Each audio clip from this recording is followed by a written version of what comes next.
Welcome to the CBS Radio Mystery Theater Archives, the only YouTube channel which has the original classic episodes of the CBS Radio Mystery Theater in order with no ads. Thank you for listening, and now, enjoy the show.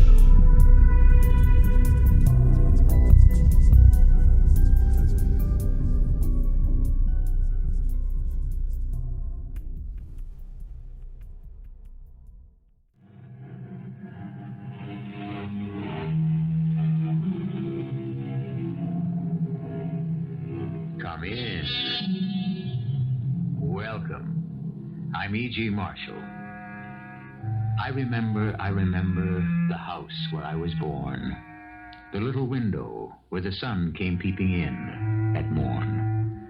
Well, that's what the poet, Mr. Thomas Hood, can remember, which shows a pretty good memory until you consider Mr. Marcel Proust, who not only remembered when and where he was born, but just about everything that happened to him since.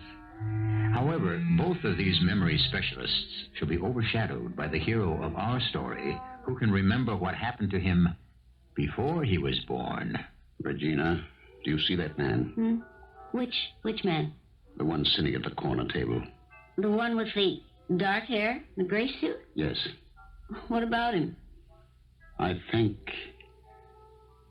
I shall have to kill him.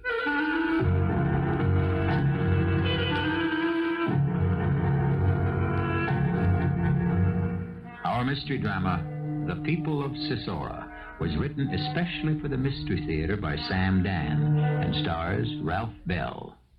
It is sponsored in part by Buick Motor Division and True Value Hardware Stores. I'll be back shortly with Act One.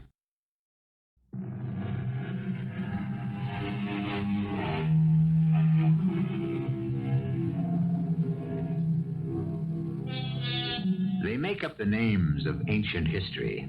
Goths, Scythians, Hebrews, Hittites, Assyrians, Phoenicians, Achaeans, so many others. Do we ever consider that we are the descendants of those people? That their blood flows in our veins? It was our ancestors who built the pyramids, sacked the city of Troy, wandered in the wilderness with Moses, crossed the Rubicon with Julius Caesar, and conquered India for Alexander the Great. And before that, long before that, as the ancient storyteller might say, thereby hangs a tale, indeed. Martin Struve and his wife are dining out. What should we have for dessert? I know what we should have for dessert. We should have nothing for dessert. Martin? What are you going to have? Although I had potatoes, well, they were boiled, not fried, so I saved some calories there. Martin? Yes, what is it? Can't you pay attention to me? What are you looking at? I don't know. That blonde at the corner table? Oh, don't be silly. You're being silly. It's out of a bottle. In this light, she looks 30. Get her outside, she's 45. Regina, I don't look at any women. You should. It'll make you appreciate what you have. We've got 2 kids over 20, and you know who I ran into last week? Jerry Mark. He was a stage manager when I was in the specials. He's producing the show now. Shows you how much brains you need. Anyhow, he said to me, "Kid, you still have the figure to go on stage." Now, Martin, don't tell me you're not staring. All right, you're not staring at the dame. What's there about the guy? He looks familiar. You know him? No, he just looks familiar. I've seen him somewhere. I just can't seem to remember. Oh, I guess I'm becoming the old absent-minded professor. Oh, you're not old. You're not absent-minded. But you are a professor. Why is the guy familiar? I don't know. I've seen him somewhere. Oh, there's a lot of people you think you've seen someplace. Maybe you have. So what? I think he's someone I once knew very well. Excuse me. Where are you going? I have to talk to that man.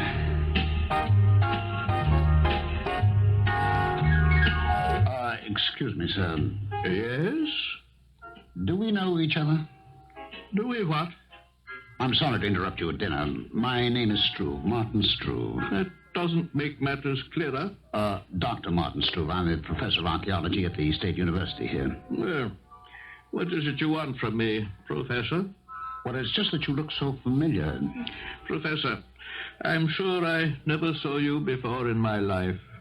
Now, if you'll be good enough to excuse us. Yes, of course. I'm sorry. My apologies. Good evening, sir. Good evening.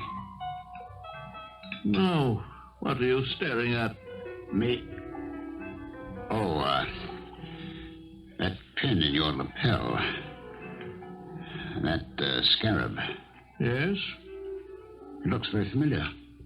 Doctor, or Professor, whatever your name is. That's true. I don't want to have a scene, but what must I do to get you to stop annoying my dinner companion and me? I have no intention. Do I have to call the waiter or the maitre d'? That won't be necessary. Then once again, sir, good evening.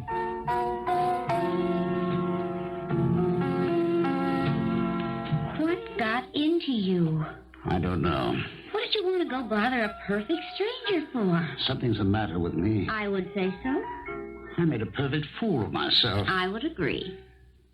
But I've seen him somewhere. Okay, let's accept that.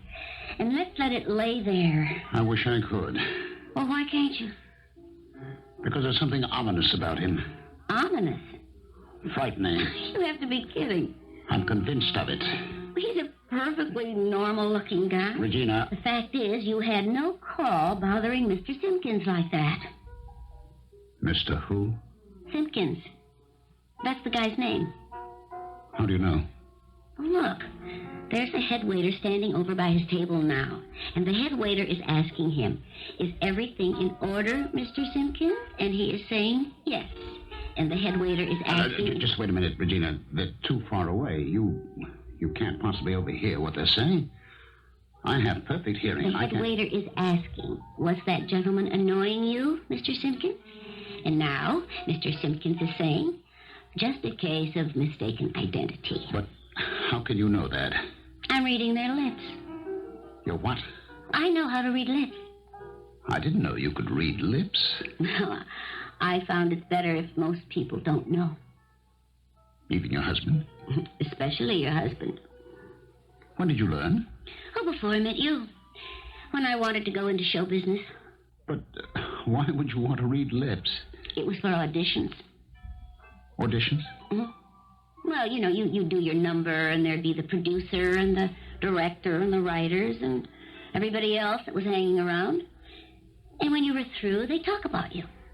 Oh, but they were there way back in the theater, and you couldn't hear them. So I said to myself, I'd like to know what those guys are saying. So I got a book on lip reading. This Mr. Simpkins, what's he saying now?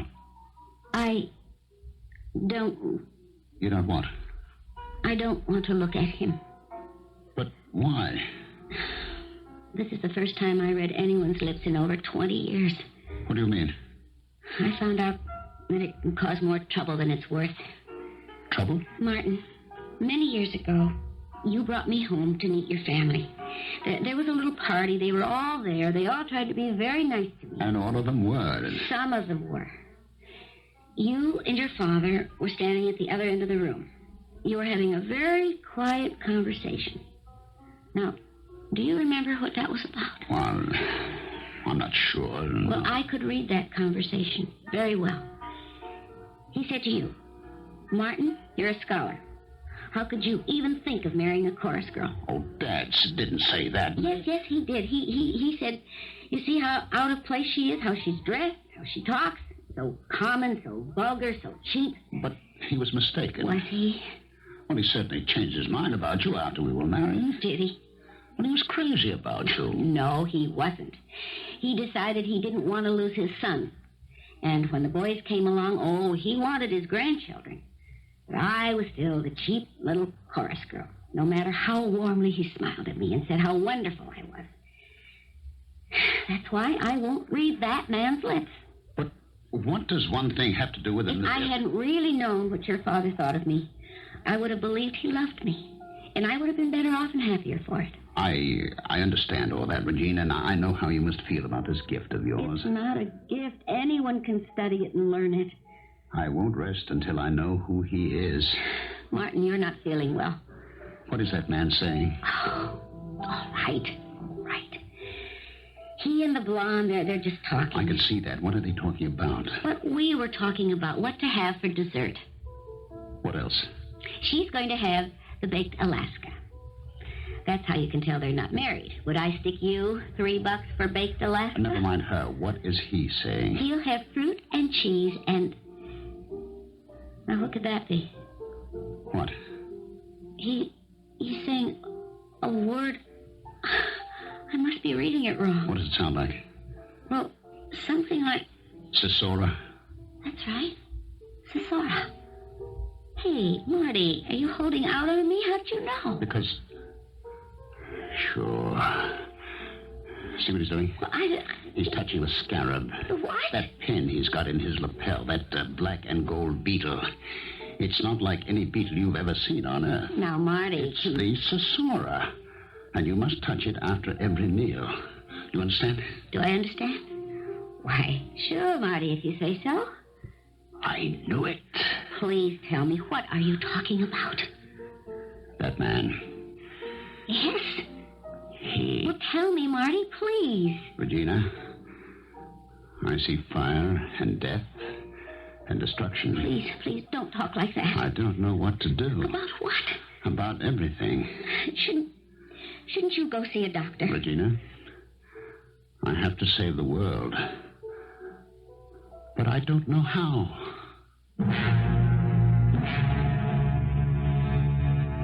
Let's see what we have here. A comfortable married couple with grown kids. He's a sober, serious professor of archaeology. Suddenly, he seems to have developed a deadly dread of a complete stranger in a rather expensive restaurant. And he talks desperately of having to save the world. Now, is this what you got out of our first act? Good. That's exactly what we put in there. Wait till you hear what we put in Act 2. You came to me from out of nowhere, sang the popular love song of a generation back. However, things do not really emerge full-blown from nothingness, nor do they arrive on the scene from nowhere. Everything that is develops slowly, surely, taking its own time to gather form and substance, nourishing itself on the forgotten thoughts of our subconscious. And then one day, they burst upon us in full bloom. Martin? What is it? Oh, I guess you're not asleep. No. How long have you been up? A while. What is it? Nothing. When did we go out to dinner? Tuesday night? Oh, something's been bothering you ever since. It's nothing. You keep saying that. You still refuse to tell me who this fellow Simpkins is. There's nothing to tell. Or maybe I don't know how to tell it. Tell it any way you can. There's this word, SISSORA. That was the word the Simpkins man was saying. And you knew he was saying it. How'd you know? I just knew. What does it mean? It means a scarab, a beetle. Only there has never been a beetle like this one down here. What do you mean by here? Here, this world. Are you telling me there's another world? Yes. And it's called SISSORA. Okay. And where is it? Where? It's very far from here. What's very far? It's light years away. What's a light year? A light year is a unit of astronomical measurement. It would be equal to the distance that light travels in a year, or about 6 trillion miles, give or take a couple of 100 million miles. Oh, sure. What's a couple of 100 million miles? Out there in the uncharted infinity of space, nothing. Okay. So, we have this place called SISSORA. Way, way out there. And what does this have to do with you? I don't know. I just don't know. I'm aware of it. In what way? In what way? Are you aware of the United States? Oh, come on. What kind of a question is that? Sure. How? Well, it's here. It's my home. And what are you trying to tell me? I'm aware of SISSORA in that same way. Huh? Fire, great shells. No, not shells. Discs. Discs of some sort. Like flying saucers? Maybe. These are round and very large. They glow because of the Astratrix Major. What's that? It's a space warp. Oh, no. Now, you have to get some sleep. It enables us to surpass the speed of light, and therefore we can travel anywhere in this or any other galaxy. Time is no factor. Us? We? Yes. Oh. I come from that world. That world called SISSORA. That's so far from here. But that isn't true. You come from Indiana. Terre Haute. That's where you were born. I know. So what are you giving me this I was nonsense? born in Terre Haute, so was my father. My grandfather was born in Philadelphia, and the family goes back there 6 generations to a Lionel Struve who came from London. You mean we're going through all this at 3 o'clock in the morning? And there are parish records dating back to the 12th century. Before that, I guess my ancestors came there as Normans, or were there already as Saxons and Danes, or going back, way back, as Romans. And earlier... Marty, something is bothering you. I seem to remember something. Something you're not supposed to remember because it happened so long ago. So far away. Do you want something warm to drink? No, I'll be all right. Try to get some sleep. Oh, sure.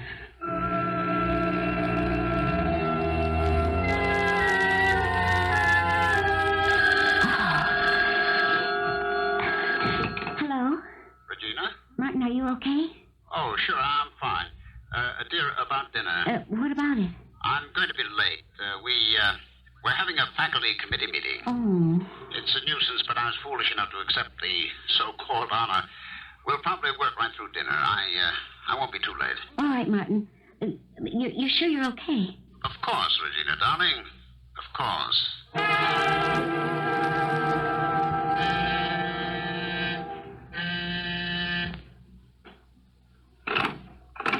Yes?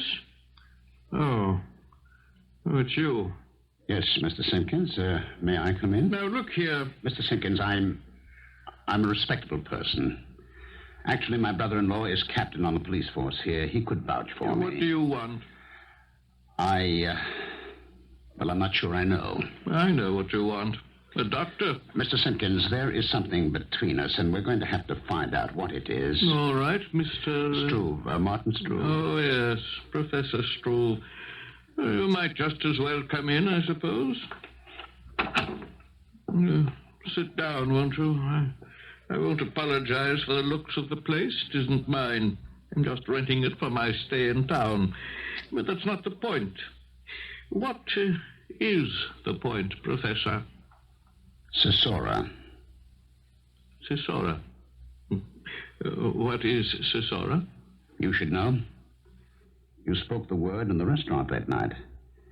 And as you did so, you touched the scarab as the ritual prescribes. I don't have the faintest notion of what you're talking about. Why would I make this up? The world is called SISSORA. And its emblem is the scarab, the beetle that you wear in your lapel. The golden black beetle. No, wait. Yes? No, wait. It's coming back to me. The beetle is always gold. The gold scarab of SISSORA. It's the color used around the border. That. Yes? That what? That denotes the branch of service. The black. It stands for space reconnaissance. Would you mind getting to the point of all this? I have an engagement. SISSORA, the space patrols are always out to find a new world for the overcrowded billions who live on SISSORA. But, Professor Struve, this is just about as far as I care to go. But in all the incredibly vast reaches of space, how many worlds are there fit for habitation? If it's a joke, it's too long getting to the punchline, and I've lost all interest. I remember the ship. The Great Fire Disk. We landed here. Oh, we? Yes, we. But we landed badly. The ship was destroyed. We were lost. Who was lost? The crew. And so we stayed here. Here on this primitive Earth. Oh, yes. It was a wilderness then. That was so long ago. 50, 100,000 years. I don't remember. Look, whatever your game is, I don't know. It's no game. I'm serious. I don't even know why I humor you. You force yourself in here. You give me a fantastic story about shipwrecked space explorers thousands and thousands of years ago, and you were one of them? It's very interesting. How old does that make you? I'm saying I have a memory of being one of them, a racial memory. Well, it doesn't get better. But the more I speak to you, the more it clarifies itself. You're from SISSORA, too. I think this definitely has to end it. You're here to study this planet, and then you report back on its suitability for colonization. Let me show you to the door. Just a minute. I don't have to humor every nut that walks in off the street. You are a reconnaissance scout. That does it. Now, take your hands off me, sir. Outside. You're going to listen. Mr. Simpkins. Oh, Mr. Simpkins, I didn't mean to hit you so hard. I'm sorry. I'm terribly sorry. I never did that to anyone before. Get out. If I ever see you again, I'm going to call the police.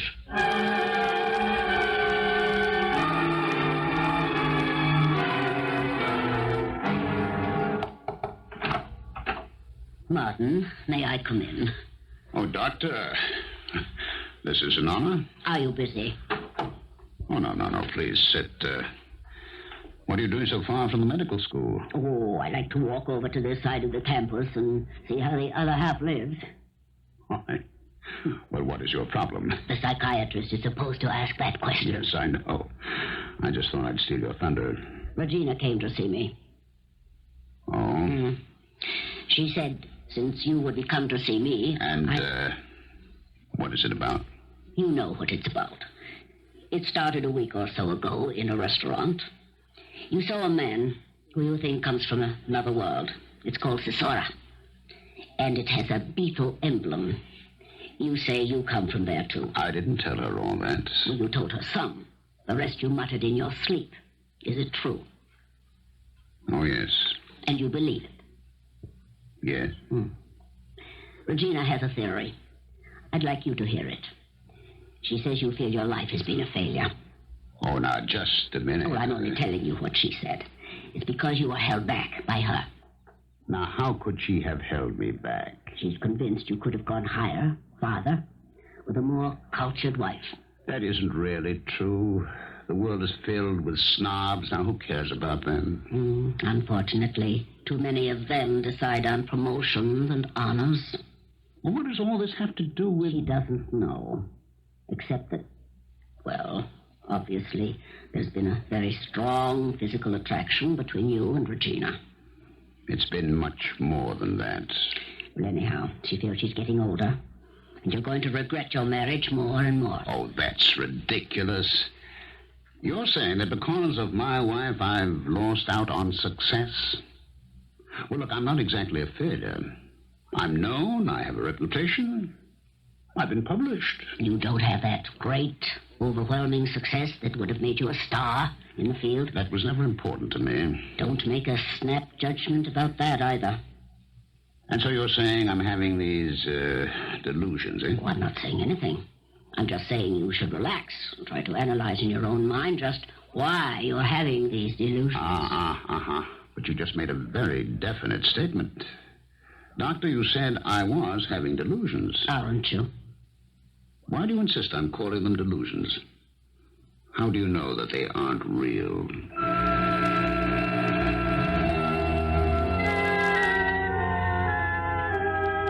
Regina. Regina.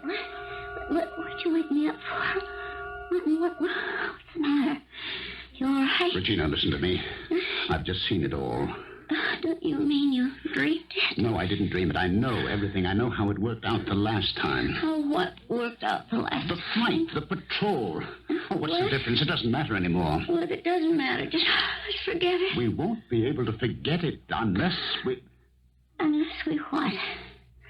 Unless we can first ensure the safety of the world. Safety of the world? Oh, sure. Oh, my darling Regina, don't humor me. Martin, you're going to have to get some rest. Rest? No, not till the job is done. What job? It's a job that falls to me. Martin. I'm the only one who knows about it. I have to accept the responsibility. I have to save the world. Oh, sure, honey, sure. We'll talk about it in the But morning. there isn't anything to talk about. That's even better. Saving the world requires no lengthy, complicated planning. The thing can be accomplished simply and swiftly. All I have to do is kill Mr. Simpkins. If by murdering one man you could save the world, would you agree to do it? Ethics, here we are again. Constantly we keep raising this complicated issue of morality. It certainly does get in the way of a great many things we'd like to accomplish. Still, Martin knows something we do not. I promise you that in Act 3, everybody will know as much as the next fellow. Sometimes in the middle of a hot day, do you see cool water? It could be the Blue Nile. Do you smell jasmine? It's the aroma of ancient Persia. Do you hear the crowds shouting in the Roman Forum? Do you hear the clash of sword against shield at the Battle of Hastings? So many great events took place in our history. Don't you remember any of them? That is, from personal participation? You're going to kill Mr. Simpkins? I have to kill him. It's his life or ours. But why?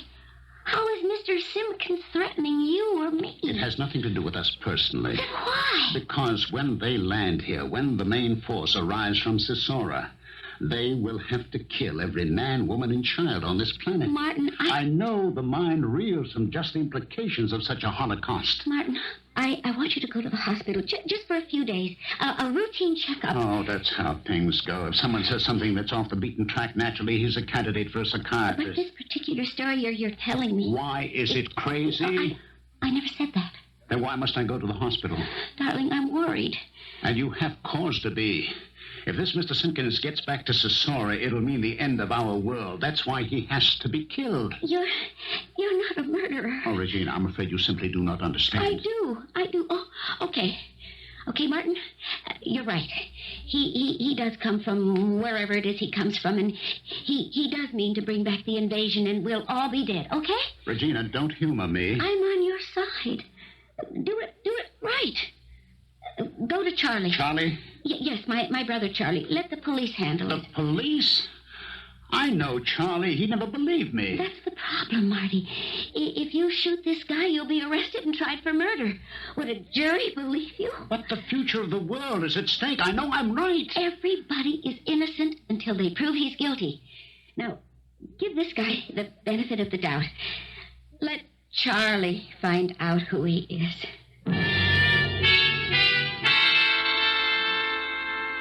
And the name of this place is SISSORA, you say? How do you spell that, Mike? SISSORA. Uh-huh. Charlie, what are you doing? Oh, Marty, this is official. I'm entering it down as a report. But I didn't come here so that you could make a joke out of Oh, it's no joke, Marty. Now becomes a part of the official business of my department. Now, he's a recon scout from this place, SISSORA. Okay.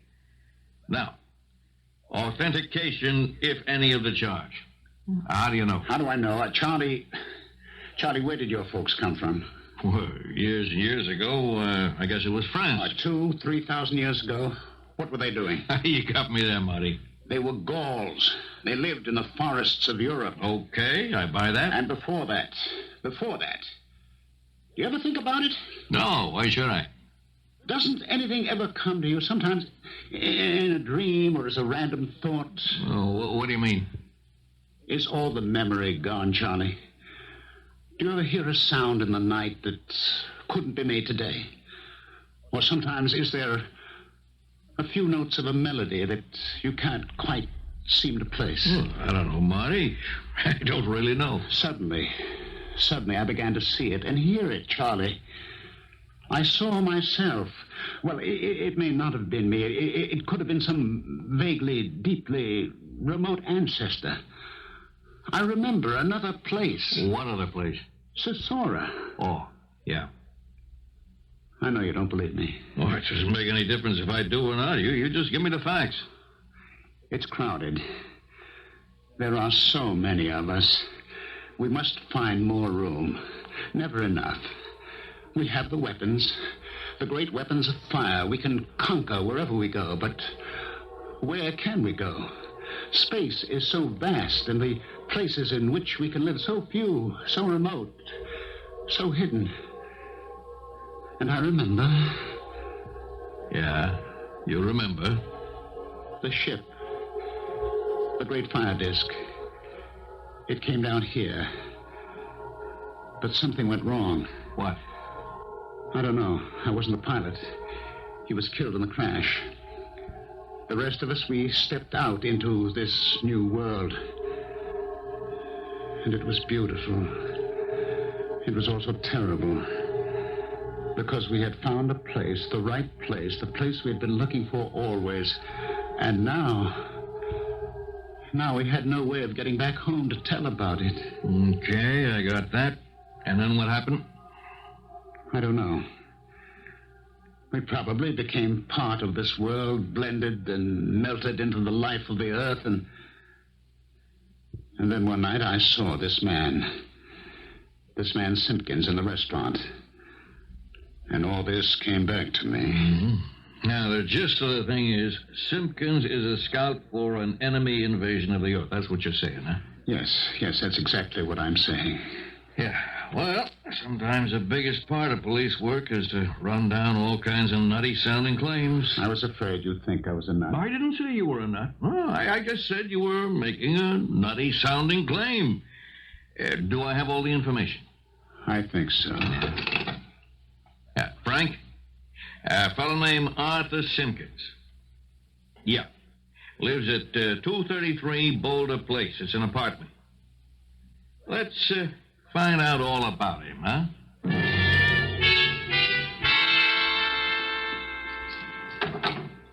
Martin? Good evening, dear. Charlie called while you were out. Oh?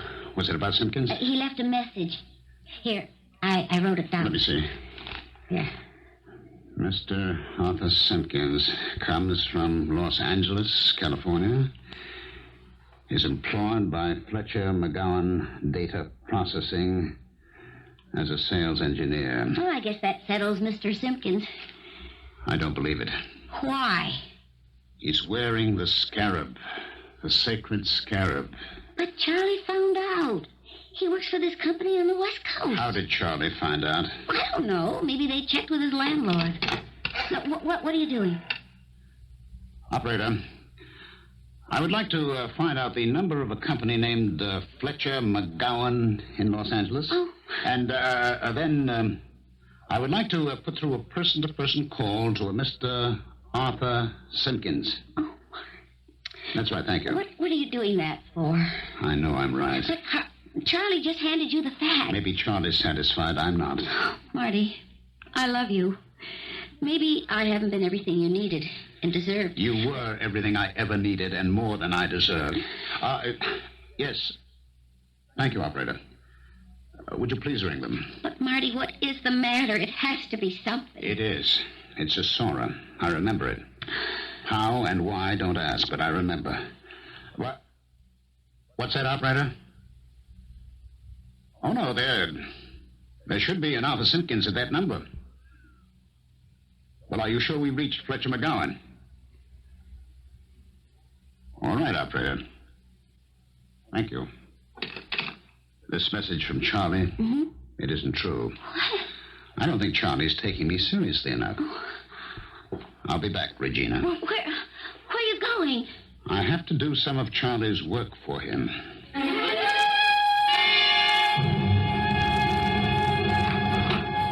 Marty.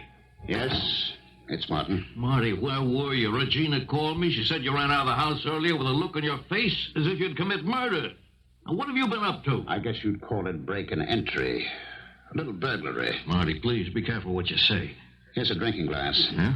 I was careful to wrap it in a handkerchief. And got his fingerprints. You mean you stole... Yes, and this. The beetle. The sacred beetle, the scarab of SISSORA. See? The colors are black and gold. I remember those colors. You realize you could be in a jam? Check these fingerprints. I already found out about the scarab. What did you find out? I had Wilson look at it. He's head of metallurgy at the School of Mines. This emblem? You know what he said? He doesn't know what the metal is. He doesn't? No.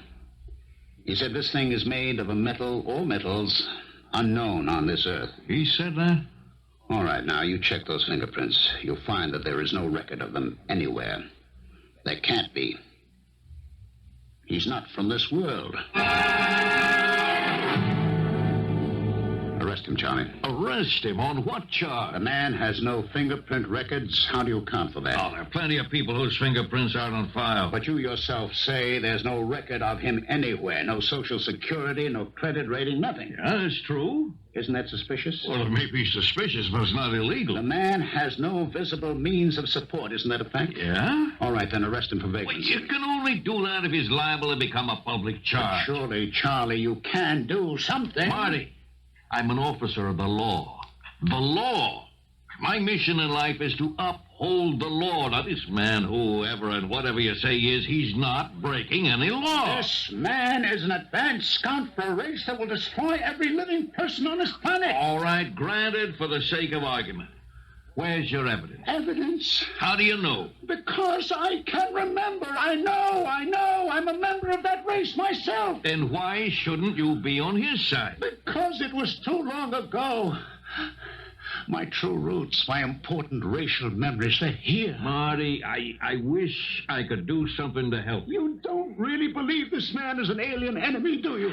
No, I don't. Despite the evidence I've given you. You haven't given me any evidence. Now, listen, Marty, why don't you and Regina go away for a vacation? Relax, huh? That's a good idea.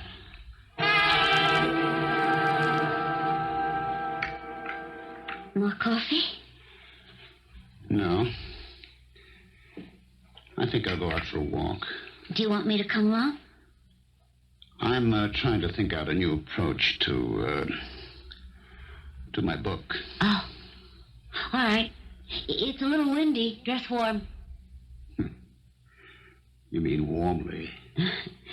One day I'll learn the difference. Well, it really doesn't matter. I'll be right back. No, Marty. About that Simpkins thing. Oh, you can forget about it. Oh, I hope so.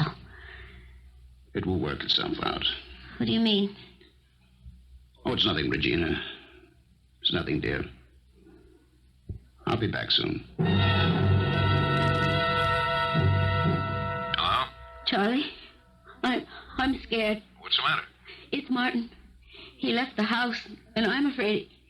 Well, he seemed about to do something. Just tell me. This business with Simpkins, he said he was going for a walk. On a hunch, I looked in the drawer where he keeps his target pistol. It's gone.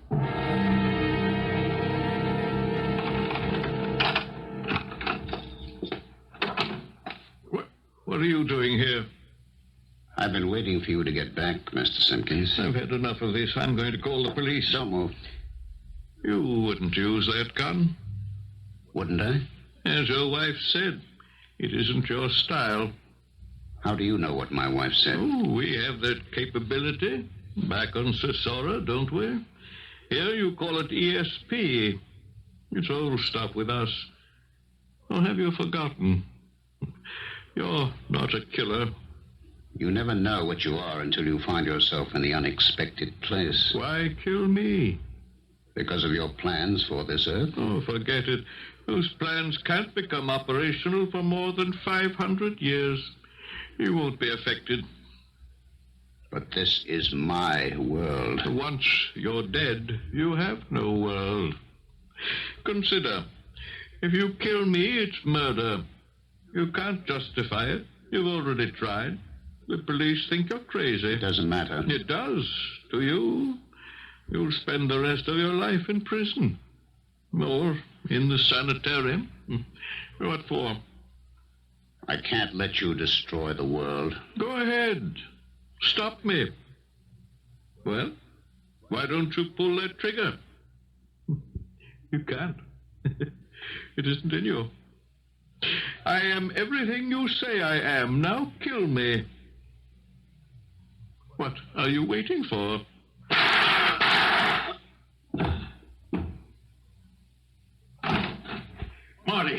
Marty, what did you do that for?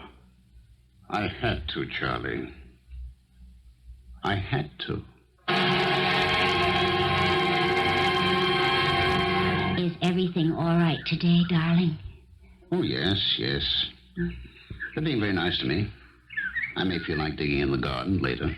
You do that. The doctor says it's good for you. They didn't believe me. Nobody believed me.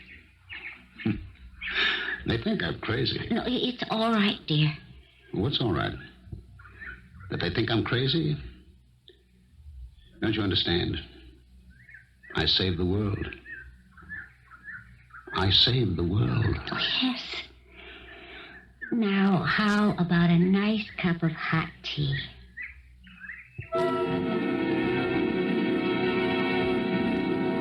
A wife is a wife.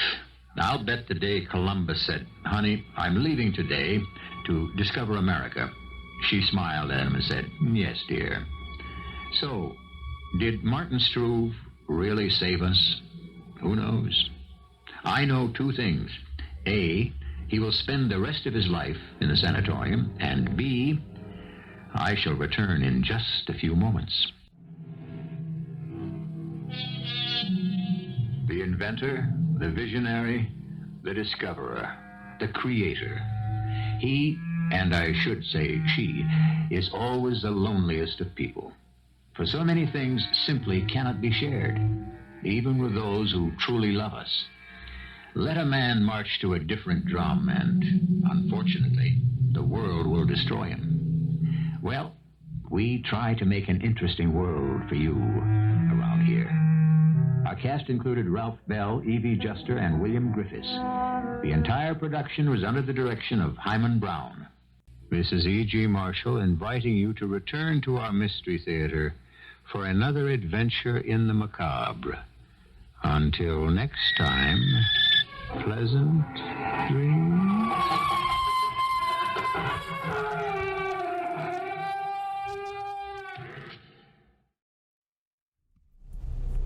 I hope you enjoyed this episode of CBS Radio Mystery Theater. If you've enjoyed this and want to hear more, please subscribe to this channel.